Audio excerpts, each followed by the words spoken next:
چٹیاں کی ہوئی ہے، گندے ہوئے ہیں۔ پہلے زمانے میں تو مڈیاں کر لیتے نا، چھوٹی چھوٹی چھوٹی سے چٹیاں کی ہیں۔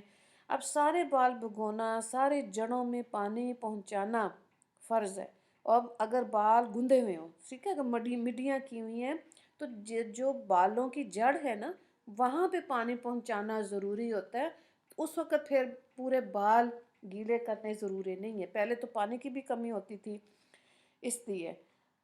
اچھا، اب اگر عورت کے بال گندے ہوئے نہ ہوں، سارے بال بھگونا، ساری جڑوں میں پہنچانا پانی فرض ہے، تبھی وہ پاک ہوگی، ٹھیک ہے۔ اور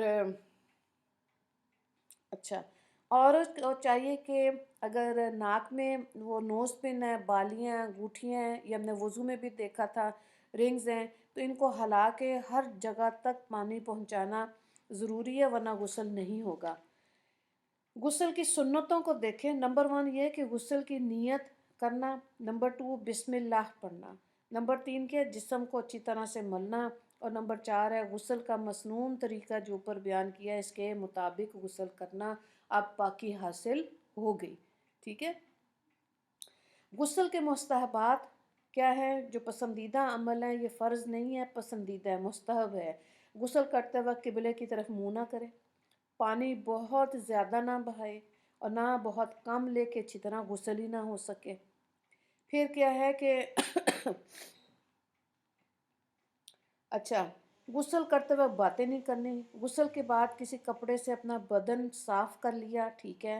بدن ڈھکنے میں بہت جلدی کریں، یہاں تک کہ اگر وضو کرتے ہوئے پاؤں نہ دھوئے ہوں تو غسل کی جگہ سے ہٹ کر پہلے اپنے پاؤں ڈھکے اپنے پاؤں کو دھو لے۔ پھر بات یہ ہے کہ جب وضو کیا نا تو جس طرح وضو میں پاؤں دھوتے ہیں، غسل کے اندر پورا جسم پہ جب پانی بہا لیا تو پاؤں دھل جاتے ہیں، غسل میں پاؤں نہیں دھونے ہوتے، ٹھیک ہے۔ پھر بھی اگر ذہن میں ہو تو تھوڑا سے جگہ کر کے علیحدہ کھڑے ہو کے وہاں پاؤں پہ پانی ڈالیں، لیکن اگر آپ نے غسل کر لیا ہے تو پاؤں دھل گئے ہیں۔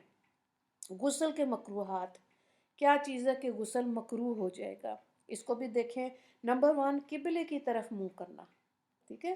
نمبر 2 کیا؟ سطر کھلے ہوئے بلا ضرورت بات کرنا، اور نمبر 3 پانی کے استعمال میں بے جا اسراف یا حد سے زیادہ کمی کرنا، یہ مکروہات میں آئے گا۔ اتنا پانی ہونا چاہیے، اور آپ یقین کریں کہ علماء کرام نے آدھے گلاس پانی سے وضو، اور 2 یا 3 مگ ہوتے ہیں نا اس سے غسل ہو جاتا ہے۔ پانی کا اسراف منع ہے۔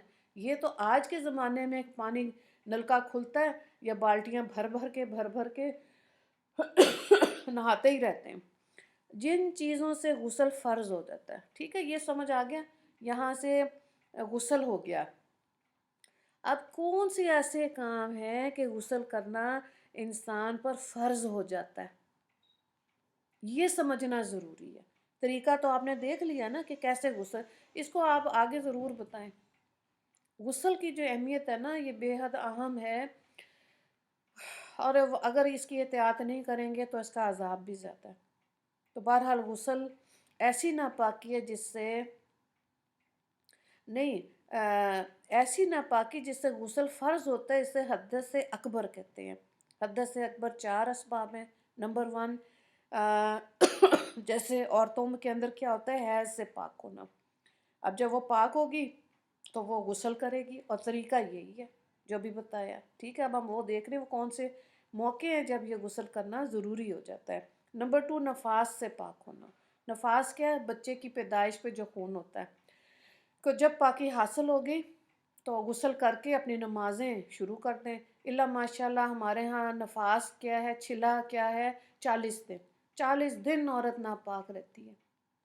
اگر 10 دن 15 دن کے بعد پاکی حاصل ہو گئی ہے تو غسل کریں اور اپنی نمازیں شروع کریں، ٹھیک ہے۔ 40 دن تک ناپاک نہیں رہنا ہوتا۔ پھر دوسری بات ہے کہ شادی ہوگی، اب صحبت ہو گئی، تو اب غسل کرنا جو ہے اس کی بھی ڈیٹیل کتابوں میں بے حد موجود ہے، جو بچوں کو پڑھانی چاہیے۔ یہ کہتے ہیں نا کہ جی بچوں کو غصہ بہت آتا ہے، تو غسل جنابت کہتے ہیں اس کو۔ وہ غسل جو ہے پھر جب تعلق قائم ہو گیا جلدی سے جلدی کرنی چاہیے غسل میں، ورنہ یہ پتہ چل جاتا ہے بچوں کو بھی دیکھ کے کہ کیا حساب میں تعلق قائم کیا۔ بچوں میں دیکھیں حیا ہے نا، اس چیز کو سمجھنا ہے۔ تو جب یہ کتابوں میں ریٹن مٹیریل موجود ہے نا، تو اس کو بیٹیوں کو اور بیٹوں کو پڑھائیں ان کی شادیوں سے پہلے، بہت ضروری ہوتا ہے۔ اسی طرح اگر لڑکا جوان ہو گیا، اس کا ڈسچارج ہو گیا، غسل واجب ہے، کرنا ہے، اس کو سکھائیں طریقہ کیا ہے۔ یہ اس لیے بھی غسل کی اہمیت پہ زیادہ زور دیا جاتا ہے کہ ایک دفعہ ایک خاتون تھی، دادی نانی تھی ماشاءاللہ، اور جب انہوں نے پہلی دفعہ غسل کا یہ پڑھا تو ان کو بڑی حیرت ہوئی، کہتی اچھا میں نے تو ہمیں بچے پیدا ہو گئے اتنے اور یہ سب کچھ، ہم نے تو کبھی نہیں اس طرح غسل کیا، ہمیں پتہ ہی نہیں تھا۔ اس لیے پھر ہے تھوڑی سی ہمت کرنی پڑتی ہے کہ اس کا بتایا جائے، حدیث کی روشنی میں بھی اور فقہ میں بھی کہ کتنی اہمیت ہے اس چیز کی، اور اس کو فکر سے غسل کو جب بھی ایسا کوئی موقع ہوتا ہے انسان احتیاط کرے، ٹھیک ہے۔ اب ہوتا کیا ہے، کتنی بچیاں ہیں جو گندی فلمیں دیکھتی ہیں، ٹھیک ہے، اب وہ فلمیں دیکھ لی یا ناول پڑھ لیے گندے۔ اب اور کیا ہوتا ہے کہ اگر خواتین کا بچیوں کا بھی ڈسچارج ہے، لڑکوں کا بھی ہے، غسل واجب ہے، غسل کرنا ضروری ہے۔ پتہ ہونا چاہیے کہ اب یہ ہماری حالت ہو گئی ہے تو اب ہم غسل کریں، ٹھیک ہے۔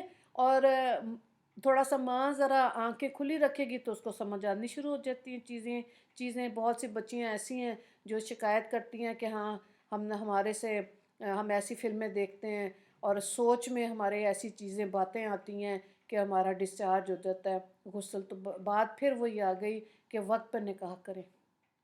اور اگر بچے خود کہہ رہے ہیں، ایسے ہی ایک بچہ تھا جاننے والوں میں، اس نے کہا والدہ کو میرا نکاح کریں، میرے سے برداشت نہیں ہوتا، وہ روزے رکھتا تھا، پھر 2 مہینے رکھ رہا ہے، 1 مہینے روزے رکھ رہا ہے۔ بہرحال جب وہ اس کی حالت دیکھی، دیکھیں یہ وہ تقاضا ہے جو اللہ نے مرد اور عورت میں رکھا ہے، نبیوں نے شادیاں کی، ٹھیک ہے، اور شادی بھی اسی لیے افزائش نسل کے لیے تاکہ یہ مخلوق امت مسلمانوں کی زیادہ ہو۔ تو اس لیے یہ چیزیں جب سمجھ آ جاتی ہیں تو بچوں کے لیے آسانیاں کرے والدین۔ اور جب یہ کنڈیشن ہے، اب دیکھیں بچی جوان ہوگی اور وہ کہہ بھی رہی ہے ماں کو تو پھر اب سوچے نا کہ اس کی ٹائم پہ شادی ہونی چاہیے، یا پھر اس کو اتنی مصروفیت دیں کہ ان دائیں بائیں ایسی چیزوں پہ دھیان ہی نہ جائے۔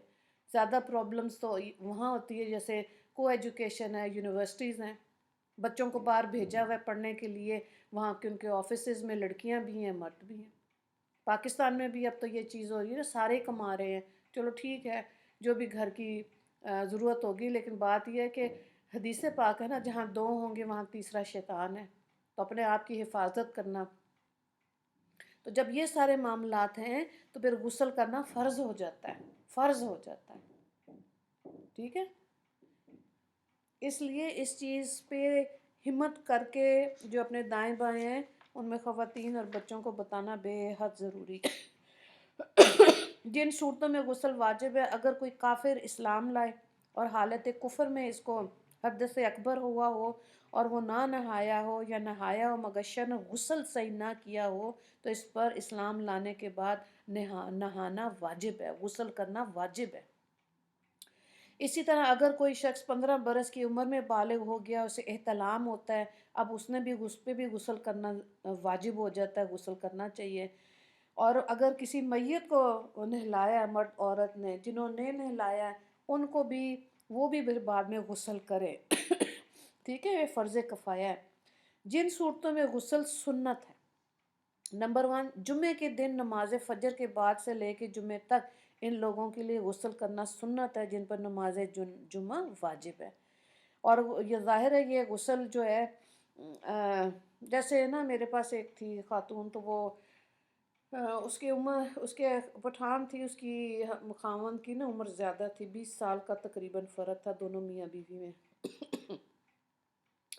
اب جب میاں تقاضا کرتی تھی تو بیوی کو اتنی سمجھ کوئی نہیں تھی۔ بہرحال جب میرے پاس وہ کام کے لیے آئی تو اس وقت تو اس کے ماشاءاللہ پوتے نواسے بھی تھے، تو کہتی ہے یہ مجھے بہت گندا لگتا ہے۔ تو اس کو بتایا کہ جو مرد، حدیث پاک ہے ویسے بھی یہ، جس کا مفہوم یہ ہے کہ جو مرد جمعے کے دن تعلق قائم کرے اور پھر خود بھی غسل کرے، بیوی کو بھی غسل کرے، 2 نفل کے برابر ثواب ہوتا ہے، ٹھیک ہے۔ تو اس خاتون کو جب بتایا تو وہ پھر کہتی تھی باجی نہایا ہے. میں کہا چلو اللہ کے حکم کی بات مانی ہے. تو پھر یہ بھی ہے نا کہ دیکھیں 4 شادیاں کیوں ہیں؟ اگر اللہ نے فطری تقاضا زیادہ رکھا ہے مرد کے اندر تو وہ ظاہر ہے ہر دن 4 بیویاں، 5ویں دن پھر پہلی بیوی کی باری آ جائے گی. ٹھیک ہے، تو اب غسل واجب ہوگا. یہ ایسی چیز ہے جس پہ بہت زیادہ اب تو خیر بہت ہی زیادہ بات ہوتی ہے. آپ کے یہ سارے چینلز جو ہیں فیس بک اور یہ اس چیز پہ بھرے ہوئے ہیں اگر اصلاح لینی ہے، ورنہ آپ دین کی کتابوں کے ساتھ بیٹھیں گے تو صحیح اللہ کا حکم مل جائے گا کہ ہاں وضو غسل اور نمازوں کو کیسے ادا کرنا ہے. نمبر 2 ہم یہ دیکھ رہے ہیں کہ جن صورتوں میں غسل سنت ہے. تو نمبر 2 کیا ہے کہ عیدین کے دن جب عیدیں ہوتی ہیں فجر کے بعد ان لوگوں کو غسل کرنا سنت ہے جن پر عید کی نماز واجب ہے. نمبر 3 حج یا عمرے کے احرام کے لیے غسل کرنا سنت ہے. اور پھر ہے کہ حج کرنے والے کے لیے عرفہ کے دن زوال کے وقت غسل کرنا سنت ہے. اچھا، اب جن صورتوں میں غسل مستحب ہے، مستحب کو ہم نے دیکھا تھا پسندیدہ. تو پسندیدہ کیا ہے کہ اسلام لانے کے بعد غسل کرنا مستحب ہے. اگر کوئی اگر یہ ہے کہ کپنگ جیسے کرواتے نا، پچھنے لگوانے، یہ اگر آپ نے کپنگ کروائی ہے یا حجامہ کروایا اس کے بعد غسل کرنا وہ بھی مستحب ہے. اگر بے ہوشی ختم ہو گئی اور آپ صحت ظاہر غسل کریں گے تو سائنٹیفکلی بھی یہ ہے کہ نہانے سے انسان صاف ستھرا رہتا ہے اور اس کا ذہن اور جسم میں ظاہر ہے صفائی ہوگی نا، تو صفائی صحت ہوتی ہے اس لیے. اور مردے کو نہلانے کے بعد ہم نے دیکھا ہے غسل کرنا مستحب ہے. 15 شعبان کو رات کو غسل کرنا مستحب ہے. یہ فرض نہیں ہے، یہ واجب نہیں ہے، مستحب ہے، پسندیدہ ہے کہ آپ نے 15 شعبان کو عبادت کرنی ہے. اب اس کے اندر بھی یہ ہے کہ 13 14 15 3 دن کے روزے رکھ لیں، 3 دن عبادت کر لیں تو اس چیز سے بھی باہر ہو جائیں گے کہ جی 15 شعبان کو روزہ رکھنا ہے یا نہیں، عبادت کرنی ہے یا نہیں. باقی 2 دن بھی ساتھ میں لا لیں. لیلۃ القدر کی راتوں میں اس شخص کو غسل کرنا مستحب ہے جس کو لیلۃ القدر نظر آ جائے یا معلوم ہو جائے. اللہ اکبر. مدینہ منورہ میں داخل ہونے کے لیے غسل کرنا مستحب ہے. مزدلفہ میں ٹھہرنے کے لیے 10ویں تاریخ کی صبح کو طلوع فجر کے بعد غسل مستحب ہے. طواف زیارہ کے لیے غسل مستحب ہے. طواف زیارہ یہ واجب رکن ہے حج کا، تو اس کے لیے بھی غسل مستحب ہے. احرام اتر جاتا ہے، دوسرے کپڑے پہن کے پھر آپ طواف کے لیے جاتے ہیں. اور کسوف یعنی سورج گرہن اور خسوف یعنی چاند گرہن اور استسقاء کی نمازوں کے لیے غسل مستحب ہے. وضو بھی کر کے پڑھ لیں گے تو ٹھیک ہے، لیکن غسل کریں گے پسندیدہ ہے. استسقاء بارش اگر نہیں ہو رہی اور نماز استسقاء پڑھی جا رہی ہے اس کی بات ہو رہی. خوف اور مصیبت کی نماز کے لیے غسل مستحب ہے. آپ نے 2 نفل پڑھنے ہیں، اب آپ وضو کر کے پڑھیں بہت اعلیٰ. ہاں اگر غسل کر کے پڑھیں گے تو اعلیٰ ترین ہے. اسی طرح سفر سے واپس آنے کے لیے وطن پہنچ کر غسل کرنا مستحب ہے. یہ تو خیر آپ دیکھتے ہیں کہ آپ ٹریولنگ کریں گو کہ بہت کمفرٹیبل ٹریولنگ ہو گئی ہے، موٹر وے پہ سروسز ہے سب کچھ، پھر بھی اگر آپ غسل کر لیتے ہیں نا، نہا لیتے ہیں تو بڑا اچھا فریش ہو جاتے ہیں نا. اسی طرح سے یہ خیر ہم تو دین کی نسبت سے بات کو سمجھ رہے ہیں. اچھا، جس کو قصاص وغیرہ میں قتل کیا جاتا ہے اس کے لیے غسل کرنا مستحب ہے. جس کو اچھا پھر دیکھیں عام مجلس میں جانے کے لیے غسل کرنا، نئے کپڑے پہننے کے لیے غسل کرنا مستحب ہے. تھوڑا سا اس کو میں ذرا ایکسپلین کر دوں. عام روٹین میں خواتین غفلت کرتی ہیں، کپڑا تو بڑا اچھا پہن لیتی ہیں لیکن اگر اس میں نہائے بغیر پہنیں گی تو پسینے کی بدبو بھی ہوتی ہے نا. مسجد میں مرد جاتے ہیں تو یہ حدیث پاک ہے جس کا مفہوم ہے کہ مرد کوئی ایسی چیز کھا کر یا کپڑے گندے پہن کے مسجد میں نہ آئے جس سے پسینے کی بدبو سے دوسرے نمازیوں کو تکلیف ہو. تو یہ خواتین کے لیے بھی ہے کہ آپ کمرے میں آئیں، درس بیان ہو رہا ہے اور وہاں سے پسینے کی بدبوئیں آ رہی ہیں، بری بات ہے. دین کیا کہہ رہا ہے؟ صاف ستھرا رہیں. پھر اگر آپ نے کوئی ایسا کپڑا ہے جو پسینے آپ اس میں پسینہ آ گیا تو اس کو دھوئے بغیر واپس الماری میں نہیں رکھے، ورنہ ایسے بھی ہوتا ہے نہا دھو کے پرانے کپڑے پہن لی پھر اسمیل آنی شروع ہوگی۔ اس سے بچنا یہ ہمارا دین سکھا رہا ہے کہ اپنی گندگی سے دوسرے کو تکلیف نہ دیں، ہے نا۔ آسان سا طریقہ پھر کیا ہے کہ جو جمعے والا غسل کی بات ہو رہی ہے اس کو پسند فرمایا گیا، تو ہمارا دین جمعرات یعنی کہ نیا دن جو ہے مسلمانوں کا مغرب کی نماز کے بعد شروع ہوتا ہے۔ آپ نے شب جمعہ کا لفظ سنا ہوگا کہ جمعے کی تیاری، تو اب آپ یہ جمعرات والے رات اگر سہولت ہے، پانی ہے، گرم ہے تو آپ جمعے کی تیاری کریں، ٹھیک ہے۔ اپنے یہ جو جسمانی صفائی ہیں وہ بھی جمعرات کو کریں تاکہ پورا ہفتہ سکون سے گزر جائے۔ عورتوں میں یہ بھی بڑا مغالطہ ہے کہ جی مہینے بعد کریں گے۔ اب کئی خواتین ہیری ہوتی ہیں، جلدی گروتھ بالوں کی ہوتی، کئیوں کی نہیں ہوتی، تو سیدھی سے نقطہ یاد رکھیں کہ ہفتے بعد ہی کر لیے، ہر ہفتے کریں۔ اگر ہفتے اتوار پیر کو کہیں مر گئے تو آپ کو پتہ ہے کہ جب میت پڑی ہوتی ہے تو اس کی صفائیاں کوئی نہیں ہوتی۔ اگر نیل پالش لگی ہوئی ہے اور اس نے کہا کہ جی 40 دن بعد نہائیں گے اور کوئی صفائی بھی نہیں کی، اس کو ایز اٹ از ہی میت کو نہلا کے کفن دے کے قبر کے حوالے کریں۔ تو بس اگر یہ روٹین میں رکھے نا کہ ہر تھرسڈے کو اس نیت سے کہ کل جمعہ عبادت کرنی ہے تو ثواب بھی ملے گا، مستحب بھی ہو گیا غسل کرنا، اور جسم بھی صاف ستھرا۔ یعنی کہ اتنی اہمیت ہے اس چیز کی کہ میت بھی اپنی گندگی سے دوسرے لوگوں کو تکلیف نہ دے۔ اتنا ہمارا دین خوبصورت ہے، تو پھر جب کان میں بات آ جاتی ہے خود بھی عمل کرنا چاہیے، اور خواتین کو اپنے بھانجیوں بھتیجیوں کو بتائیں اللہ کی بندیوں، کس نے بتانا ہے۔ پھر مائیں فون کرتی ہیں کہ جی ہماری بیٹی کی 10 دن بعد شادی ہے، یہ ذرا ان کو سارے حالات بتا دیں، جو شادی کے بعد جو حالات ہوتے ہیں میاں بیوی کے۔ نہیں بتائیں گے تو پھر ظاہر ہے کوئی غلط کام کریں گے، حرام کام کریں گے۔ سورہ البقرہ میں بھی ہے کہ جائز کام کرو حیا والے، نیک صالح اولادیں پیدا ہوتی ہیں، دعائیں مانگتے ہیں۔ تو اس چیز میں غفلت بری بات ہے، یا پھر واقعی بیٹے کو کسی مدرسے میں بھیجیں اگر لا علم ہے تو۔ آج کے دور میں تو کوئی بھی نہیں ہے، آج کے دور میں تو علماء کرام کہتے ہیں 9 سال کا بچہ ہے، اس کو اگر خواتین کے پوشیدہ باتوں کا پتہ ہے تو چہرے کا پردہ کریں، ٹھیک ہے۔ اب ٹی وی پہ اگر آپ آلویز اور کس چیز کے اشتہار دیکھ رہے ہیں بچے کہ یہ امی کے پیمپر کا اشتہار لگا ہوا ہے، تو پھر اب یہ کہ احتیاط کرنی ہے نا۔ کہنے کا مطلب یہ احتیاط کریں کہ باقی چیزیں بے حیائی والی اگر اتنی کھل گئی ہیں تو حیا والی چیزیں بھی ہم نے ہی اپنے خاندان میں بچوں کو سکھانی ہے۔ مدرسے میں تو چلے ایک جمع غفیر ہوتا ہے خواتین کو جہاں پہ اصلاح ہو جاتی ہے، لیکن ان چیزوں کا خیال رکھنا ہے۔ اچھا جی، اب آگے دیکھیں۔ ہاں، اللہ اکبر۔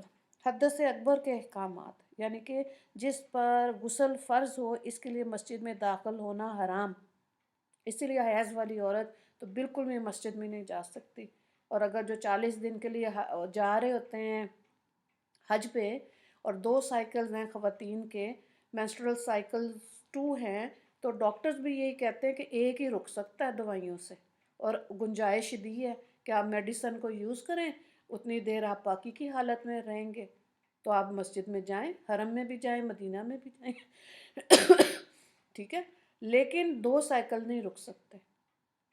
دوائی ایسی کوئی ہے ہی نہیں، انجیکشن لگتا ہے کہ اس کے باوجود کئی خواتین کو ہو جاتے ہیں، وہ جاتی ہیں عمرے کے لیے، اگر واجب رکن نہیں ہوا تو اگلے سال دوبارہ حج کرنا واجب ہو جاتا ہے۔ ان چیزوں کو سمجھنا ضروری ہے، ورنہ یہ جو عبادات ہیں وہ پھر ممکن نہیں ہو سکتی کہ اگر بغیر سوچے سمجھے چلے گئے حج کرنے، ٹھیک ہے۔ تو اس میں اچھا البتہ اگر کوئی سخت ضرورت ہو تو جائز۔ اچھا ایک اور چیز بھی ہے، یہ حج والا تک تو شاید پتہ نہیں ہم پہنچیں کہ نہیں، 5 دن کا ہے، لیکن بہرحال کوشش کریں گے۔ پھر جو صحیح والا حصہ ہوتا ہے نا، حج پہ جاتے ہیں جو مطاف ہے جہاں پہ طواف کرتے ہیں، وہاں پہ حیض والی عورت اور اسی طرح غسل جس پہ واجب تھا، وہ جس پہ واجب ہو گیا تھا وہ نہیں جا سکتا۔ جو صحیح والی جگہ ہے نا جہاں پہ صفا مروہ ہے، وہ مسجد کا حصہ نہیں ہے، وہاں پہ اگر آپ نے صحیح کر لی تو وہ پھر بھی ٹھیک ہو گیا، لیکن بات یہی ہے صحیح کرنے کے بعد بھی غسل ہے، ٹھیک ہے، کہ اس کو سمجھنا چاہیے۔ آگے دیکھیں، اگلی بات یہ ہے کہ جس پر نہانا واجب ہے وہ اگر نہانے سے پہلے کھانا پینا چاہے تو اپنے ہاتھ منہ کلی کر لے، دھو لے اور پھر کھائے پیے۔ اگر بغیر ہاتھ دھوئے کھائے پیے گا تب بھی گناہ نہیں ہے، لیکن یہ ہے کہ اگر فرض کریں جیسے رمضان کے روزے ہیں، اب غسل جنابت واجب ہو گیا، کرنا ہے، سحری کا ٹائم بھی ہو گیا، اب پکا کے بھی دینا ہے، گھر میں سب کو سحری بھی دینی ہے، تو اس میں وضو کر کے سحری بنا کے جیسی ہوگی فوراً بعد میں غسل کریں۔ یہ نہیں ہے کہ 10-11 بج گئے ہیں، دوپہر ہوگی ویسے ہی پھر رہے ہیں گندے، نہیں، گناہ گار ہوں گے۔ ایسے روزوں کی اللہ کو کیا ضرورت ہے؟ جس پر غسل فرض ہے ان کے لیے قرآن پاک کا چھونا پڑھنا جائز نہیں ہے، اور اللہ تعالیٰ کا نام لینا، کلمہ پڑھنا، درود پاک پڑھنا جائز ہے۔ ٹھیک ہو گیا؟ یعنی کہ بعض خواتین کہتی ہیں نا کہ جی ان دنوں میں پھر اب ہم کیا پڑھیں؟ تو آپ درود شریف پڑھیں، اور کوئی دعا ہے آپ وہ پڑھ سکتے ہیں، لیکن قرآن پاک کو نہیں پکڑ سکتے، کیونکہ اگر آپ کوئی ایسا دستانہ بھی پہن رہے ہیں نا ہاتھ میں تو وہ آپ کے جسم کا حصہ بن جاتا ہے، اس لیے الگ سے کوئی کپڑا ہونا چاہیے۔ اگر قرآن پاک کے اسٹوڈنٹ ہیں، ٹیچر بھی ہے اسٹوڈنٹ بھی ہے، تو 15 دن، اگر 5 دن ٹیچر کو ہے اسٹوڈنٹ کو 5 دن، تو 15 دن تو یہیں ختم ہو گئے نا۔ تو جو لفظی ترجمے والا سوری، جو ترجمے والا بھی نہیں، جو تفسیر والا ہوتا ہے نا، اس کے سفید حاشیے سے اس کو آپ پکڑ سکتے ہیں۔ جو قرآن پاک بغیر ترجمے والا ہوتا ہے اس کو تو بالکل بھی ہاتھ نہیں لگانا چاہیے بغیر وضو، اور ناپاکی میں تو سوال ہی نہیں پیدا ہوتا۔ تفسیر کی کتابوں کو جنابت کی حالت میں، ٹھیک ہو گیا، بالکل نہیں ہاتھ لگانا چاہیے، بغیر وضو کے چھونا مکروہ ہے، اور ترجمے والے قرآن کو چھونا حرام ہے۔ یہ بہت سخت چیز ہے۔ اب اگر آپ دیکھیں اور بھی بہت سی چیزیں، اگر انٹر کورس کرتے ہوئے آپ نے پریکاشنز والی کوئی بھی چیزیں استعمال کر لی ہیں تب بھی غسل واجب ہوتا ہے، ایسے نہیں ہے کہ بس ایسے گندگی میں رہیں۔ ٹھیک ہے، شیطانی وسوسے زیادہ آئیں گے۔ غسل جنابت میں دیر نہیں کرنی چاہیے، جادو ٹونا کوئی کر رہا ہے ایسی عورتوں پہ جلدی اثر ہوتا ہے، ان کی زندگیاں پریشان حال ہوتی ہیں۔ تو یہ بہوؤں کو، بیٹیوں کو سکھانا ہے کہ پاکی کتنی بڑی نعمت ہے، اسی لیے اس چیز کا ذکر کیا جا رہا ہے۔ حالانکہ کتاب میں اس کے تقریباً 40 صفحے ہیں، میں نے تو ذرا مختصر سا کر کے بتایا کہ ذرا نو ہاؤس ہی ہو جائے بس، لیکن جو کتابیں شیئر کی ہیں آپ کو وہ خریدیں، ان کو ڈیٹیل سے پڑھیں۔ پھر ایک اور چیز جو اس میں غفلت زیادہ ہے وہ ہے استنجا۔ اب خواتین سے پوچھیں جی استنجا کر کے آپ نے وضو کر کے نماز پڑھی ہے؟ تو کہتی استنجا کیا؟ ٹھیک ہے، استنجا ہوتا ہے کہ پیشاب پخانے کے مقام سے جب نجاست نکلنے کے بعد اس کو دھونا، یہ سنت ہے۔ گو کہ پہلے وقتوں میں وہ ڈھیلوں کا استعمال، پتھر کا استعمال وہ بھی ہے، لیکن اب ہمارے بچوں کو تو نہیں کرنا، وہ بھی سنت عمل ہے کہ اگر آپ نے کوئی پتھر سے نجاست سے اپنی نجاست صاف کی ہے اور وہ پھیل گئی ہے تو اب کیا ہوگا، گندگی زیادہ ہے نا، تو جب پانی اور ٹیشو پیپر اویلیبل ہے تو اس کو استعمال کریں، بجائے اس کو کہ وہ تو ریموٹ ایریاز تھے، اس زمانے میں پانی کی کمی تھی تو اس چیز کو بھی شامل کیا گیا، بلکہ سنت عمل ہے۔ اسی طرح پیشاب یا پخانہ کرتے وقت قبلے رخ بیٹھنا، پیٹھ کرنا، منہ یا پیٹھ کرنا منع ہے۔ چھوٹے بچے کو قبلہ رخ بٹھا کر پیشاب پخانہ کروانا بھی مکروہ اور منع ہے۔ جب قضائے حاجت کے لیے جائے تو بیت الخلاء کے دروازے سے باہر ہی پہلے کیا کہنا ہے؟ بسم اللہ تو پڑھے نا، ورنہ تو ایسی جگہ پہ داخل ہونے کی دعا ہے اللہم انی اعوذ بک من الخبث والخبائث، بہتر یہ ہے کہ ننگے سر نہ جائے۔ یہ بھی حدیث کی کتابوں میں ہے کہ شیاطین ہوتے ہیں باتھ روم میں، ٹھیک ہے، وہ کوئی بھی غلط عمل اگر آپ دعا پڑھے بغیر ننگے سر خواتین چلی جائیں گی تو خسارہ ہو سکتا، ٹھیک ہے۔ الا ماشاء اللہ اب تو میں نے سنا ہے غسل خانے میں وہ LCDs لگی ہوئی ہیں، کرکٹ کے میچ دیکھے جاتے ہیں اندر بیٹھ کے، رسالے لے کے جاتے ہیں وہیں پر، اور بیٹھے فلش پہ وہ دیکھ رہے ہوتے ہیں، پڑھ رہے ہوتے ہیں ناولز اور سب کچھ۔ دیکھیں بازار اور قضائے حاجت والی جگہ، باتھ روم، لیٹرین، یہ وہ جگہیں ہیں جہاں پہ آپ اپنی ضرورت پوری کرنے کے بعد واپس آئیں فوراً فوراً۔ اچھا، اور یہ ایسے جو جو سر کی بات آ رہی ہے نا، آپ چھوٹے سے کوئی اس طرح سے بنوا لیں، ٹوپیاں ململ کی یا رومال بنوا لیں، نزدیک رکھ لیں واش روم کے، جاتے ہوئے سر پہ رکھ لیے۔ اول تو گھر میں بھی سر ڈھکا ہی ہونا چاہیے، لیکن اگر نہیں ہے تو اتنی احتیاط تو کریں نا کہ سر ڈھک کے جائیں۔ اور اگر کسی انگوٹھی وغیرہ پر اللہ تعالیٰ کا نام ہو، نبی کا نام ہو، تو باتھ روم جانے سے پہلے اس کو اتار دیں۔ داخل ہوتے وقت بایاں پاؤں اندر رکھنا ہے اور دعا مانگ کے اندر چلے جائیں، ٹھیک ہے۔ اور اسی طرح جب آپ نے واش روم سے باہر آنا ہے، سیدھا پاؤں آپ نے باہر رکھنا ہے اور دعا مانگنی ہے غفران کا، ٹھیک ہے۔ الحمدللہ الذی اذھب عنی الاذی وعافانی۔ اور استنجا کرنے کے بعد ظاہر ہاتھ اچھی طرح دھونے، جو نہیں بھی دھوتے نا، بہت سے لوگ ہیں جن کو دھونا صحیح اچھا نہیں کرنا آتا۔ اوہو، سکھائیں یہ۔ آپ جو چھوٹے بچے نا، ان کو تو مائیں سکھا سکتی ہیں کہ بیٹے بڑے ہو گئے تو اس چیز کی آپ نے احتیاط کرنا ہے، بچیوں کو سکھائیں، بچیوں کو بھی ایسے ہی بتانا ہے۔ آپ کے پاس میڈ ہے، کام والے ہیں، وہ کیسے فلش یوز کریں، پیشاب کے چینٹے جوتوں پہ ٹانگوں پہ آ رہے ہیں، بتائیں ان کو کہ اس کو دھونا اچھا کرنا ہے۔ جتنا اچھا زیادہ اپنی اس چیز کی پاکی کا خیال رکھیں گے، اتنا ہی زیادہ عبادات کرنے کی توفیق اللہ تعالیٰ دے دیتے ہیں، ٹھیک ہے۔ تو ہاتھ دھونا تو یہ دیکھیں کیا بیماری ہے، کئی دفعہ میں سوچتی ہوں کہ چہرے بھی ننگے تھے عورتوں کے، اللہ نے مردوں کے بھی ڈھکے۔ اللہ نے مردے کی جو میت ہوتی ہے اس کا چہرہ کھول کے کیوں نہیں اپنے پاس بلاتا؟ وہاں پہ بھی اللہ نے کہا ہے کہ عورت کی میت کے کتنے کپڑے ہیں؟ 5، مردوں کے 3، ایک سر کا رومال بھی ہے عورت کا، ٹھیک ہے۔ اور آپ سر ڈھکو، چہرہ ڈھکو، پھر اللہ کے پاس جاؤ۔ کیسے ہو سکتا ہے کہ دنیا میں اس چیز پر غفلت کی جائے؟ پھر رونے نکلتے ہیں کہ ہماری دعائیں قبول نہیں ہوتی، وقت پہ ہمارے کام نہیں ہوتے، ٹھیک ہے۔ تو سر کو بھی ڈھکنا ہے اور چہرے کو بھی ڈھکا۔ اور کیا ایسی بیماری ہے کہ جس میں کہتے ہیں کہ جی ہاتھ اچھی طرح دھوئے؟ دین اسلام نے کیا سکھایا؟ اچھی طرح ہاتھ دھونا، ٹھیک ہے۔ اگر واش روم کر کے بھی نہیں کر رہے، بچے بڑے بوڑھے کوئی بھی نہیں، تو بیماری پھیلتی ہے نا۔ اور کیا بیماری یہ والی پھیلی؟ ہاتھ دھوئیں اور منہ ڈھک لیں۔ سوچنا چاہیے نا اس چیز کو بھی کہ کس طرح کی بیماری ہے اور اس میں کیا احتیاط لازمی ہے، اب کہیں کہ وہ اب بچ سکتے ہیں آپ۔ بغیر ضرورت کے کھڑے ہو کے پیشاب پخانہ کرنا، تمام کپڑے اتار کے برہنہ ہو کے پیشاب یا پخانہ کرنا، اور یہ سیدھے ہاتھ سے استنجا کرنا مکروہ ہے۔ یہ سارے عمل غسل خانے میں جا کے اپنے آپ سے کھیلنا یہ منع ہے، ٹھیک ہے۔ جو مکروہ ہے پھر وہ حرام کے درجے میں چلا جاتا ہے، کیونکہ لذت لینے کی عادت پڑ جاتی ہے۔ استغفر اللہ۔ قضائے حاجت کے وقت چاند یا سورج کی طرف چہرہ یا پیٹھ کرنا مکروہ ہے۔ نہر اور تالاب وغیرہ کے کنارے پر پیشاب پخانہ کرنا مکروہ ہے، اگرچہ اس میں نجاست نہ گرے۔ کیوں مکروہ ہے؟ کہ گندگی گر سکتی ہے۔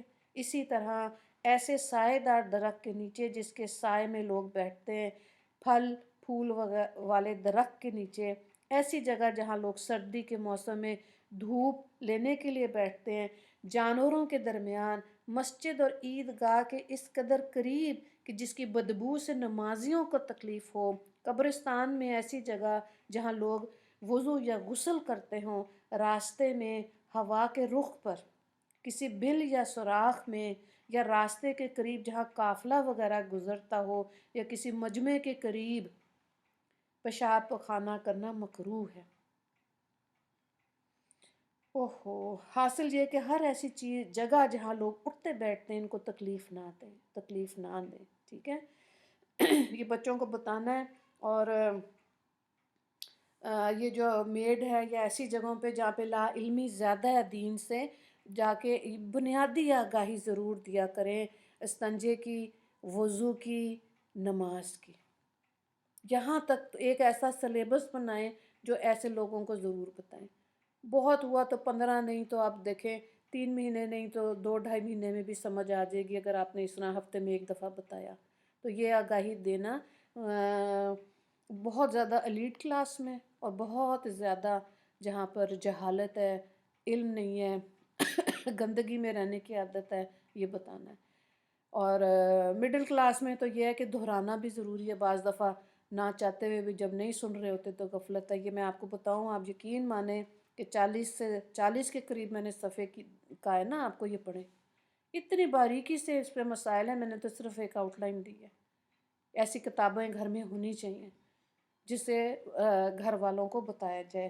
اور پھر یہ ہے کہ جب تک، آخری بات پہ مکمل کر رہے ہیں، جب تک کسی طرح بھی استنجا کرنے پہ قدرت ہو، استنجا معاف نہیں۔ البتہ اگر ایسا انسان ہے جس کے اندر کوئی پانی کی بیماری ہے یا ہاتھوں میں کوئی پرابلم ہے، کوئی پانی ڈالنے والا نہیں ہے، تو اب کیا ہوگا، ٹیشو پیپر استعمال کرے یا کسی کو کہے کہ پانی ڈال دے۔ ہمارے ہاں تو بزرگوں میں پھر بھی بچیاں ماؤں کا کر دیتی ہیں، بیٹے باپ کا، ایسی حالت میں کوئی بیماری ہے، کوئی بیڈ پہ ہے تو پھر بھی میں نے دیکھا جو لوگ نمازی ہیں نا، وہ ٹیشو پیپر یا تیمم سے زیادہ ان کو وہ یہی ان کا دل چاہ رہا ہوتا ہے کوئی ہمیں وضو کرا دے۔ اور اب تو ایسے، اگر جو استنجے والی بات ہے، پیمپر موجود ہیں، ہے نا۔ اب دیکھیں بعض میتیں میں نے ایسی دیکھی ہیں کہ جن میں پیمپر لگانا ضروری ہو جاتا ہے خواتین کو، بلیڈنگ ایسی ہے یا ڈسچارج ایسا ہو رہا ہوتا ہے اندر سے، کیسے مواد ہیں پیٹ میں، یہ ایسے ہوتے ہیں، تو اب وہ پیمپر تو خیر نہیں ہے حصہ، لیکن جس طرح جس دور کی بیماری ہیں اس میں اگر لگا دیا تو یہ ہے کہ وہ اس کی مردوں کے لیے بھی آسانی ہوتی ہے قبر میں اتارنا، نہ کہ ساری چیزیں بہہ بہہ کے باہر جا رہی ہیں۔ تو بہرحال اللہ تعالیٰ ہمیں سمجھ دے، اور گھر میں اگر کوئی بزرگ ہے اس کی مدد کر دیں۔ ایسی سیٹس اویلیبل ہیں کہ آپ ان کو اٹھا کے اس سیٹ پہ بٹھا دیا، تھوڑا پانی ڈال دیا تو استنجا کروا دی۔ اتنی دعائیں دیتے ہیں نا بزرگ، بہت زیادہ۔ ٹھیک ہے، بہرحال اللہ تعالیٰ جن کے گھروں میں بیٹی ہیں، اللہ باپ کو ایسی محتاجی نہ دے کہ پردے والی چیزیں کھل جائیں۔ اللہ تعالیٰ رحم کرے، اللہ تعالیٰ رحم کرے۔ بہرحال یہ میرا دل ضرور چاہتا ہے کہ آپ اس کو اچھی ڈیٹیل میں پڑھیں اور اپنے دائیں بائیں خواتین کو بتائیں۔ باقی جو ہے اس میں بہت زیادہ انسان کو سکون خوشی ملتی ہے، لیکن اگر گندگی ہے تو یقین جانیں ایسے بہت سے جگہ ہیں، جیسے آپ کہہ لیں ناردرن سائٹس پہ جو بچوں کو شوق ہوتا ہے نا، ہم ہلی ایریا پہ جائیں، وہاں پہ اپنی ونٹرز گزاریں یا سمر گزاریں، پانی ہے کوئی نہیں تو پھر کیا سمر گزاریں اور ونٹر گزاریں کہ جب پانی نہیں ہے آپ استنجا ہی نہیں کر سکتے۔ ایسی جگہوں پہ بچے جاتے ہیں سردیوں میں کہ جی ہم نے بڑی زبردست پاکستان میں جگہیں نو ڈاؤٹ ہیں، لیکن کیا فائدہ کہ پانی برف جمی ہوئی ہے اور آپ استنجا ہی نہیں کر سکتے، نہ وضو نہ نماز۔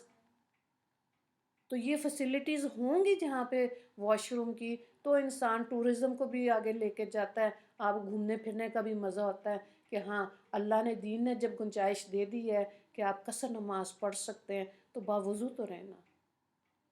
تو بچوں کو یہ ترغیب ضرور دیں کہ بیٹے جراب پہننے سے پہلے وضو کر لینا، واش روم جانے سے پہلے وضو کر لینا، تو اب نماز قائم رہے گی انشاءاللہ۔ پڑھتے ہیں پھر بچے، بیٹیوں کو، بہوؤں کو، بیٹوں کو ضرور یہ اس طرف راغب کریں کہ باوضو رہیں۔ ٹھیک ہے، یہ میری دلی خواہش ہے کہ آپ اس چیز پہ ایک بے شک ہڈن ایم بنا لیں یا اناؤنسمنٹ کر کے اس کو مقصد بنا لیں، بتائیں ضرور کہ باوضو رہیں۔ تبھی یہ جو آج نمازوں سے غفلت ہے، کاہلی سستی ہے، وہ اسی لیے ہے کہ پتہ نہیں استنجا کیسے کر رہے ہیں بچے، جوان بچے بچیاں کیا کر رہے ہیں، نجاست والے کاموں سے کیا غسل کر رہے ہیں کہ نہیں۔ ٹھیک ہے، تو یہ اور تیمم کا ہم پہلے بھی حدیث کی کلاس میں ہم کر چکے ہیں کہ تیمم کے طریقے کو دیکھ چکے ہیں، تو اس کو 6 مہینے بعد نہیں تو 1 سال بعد ریوائز کر لیا کریں، دیکھ لیا کریں کہ غلطی تو نہیں ہے، اپنی نمازوں کو ضرور سنا دیا کریں، دوسروں کو اصلاح کرا لیا کریں۔ وآخر دعوانا ان الحمد للہ رب العالمین۔ اللہم اغفر للمسلمین والمسلمات والمؤمنین والمؤمنات۔ السلام علیکم ورحمۃ اللہ وبرکاتہ۔